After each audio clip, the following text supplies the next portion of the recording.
কলকাতার এই 5 তারকা হোটেলের বলরুমে স্থানীয় সময় সকাল 11:30টায় রুদ্ধতার বৈঠক শুরু হয়।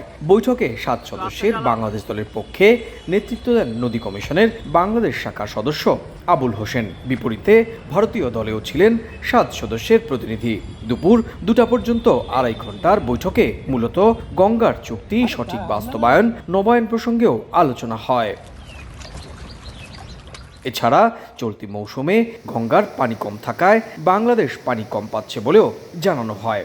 পানি কম পাওয়ার ফলে দক্ষিণ পশ্চিমাঞ্চলের জেলাগুলোর কৃষিকাজ ছাড়াও স্বাভাবিক জীবনযাপনে নেতিবাচক প্রভাব পড়েছে বলে বৈঠকে ভারতকে জানানো হয়। গঙ্গা চুক্তি বাস্তবায়ন সংক্রান্ত বিভিন্ন বিষয় নিয়ে আলোচনা হলো, ঠিকমতো বাস্তবায়ন হচ্ছে কিনা। গত বছর বৃষ্টি কম হয়েছে, যে কারণে এবছর একটু ফ্লো কম।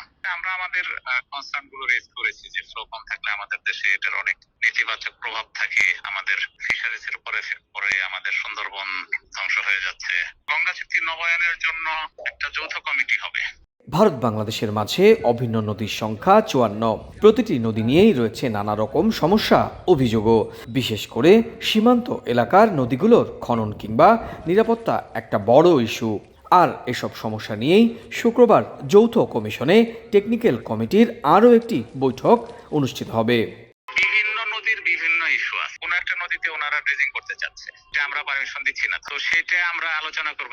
ভারত সফররত বাংলাদেশের প্রতিনিধি দল তিস্তা চুক্তি নিয়ে এ যাত্রায় কোনো বিশেষ উদ্যোগে নারাজ। তবে গঙ্গার পানি বন্টন চুক্তি নবায়ন ইস্যুতে বেশি জোর দেওয়া হচ্ছে বলেই সংশ্লিষ্ট সূত্র নিশ্চিত করেছে।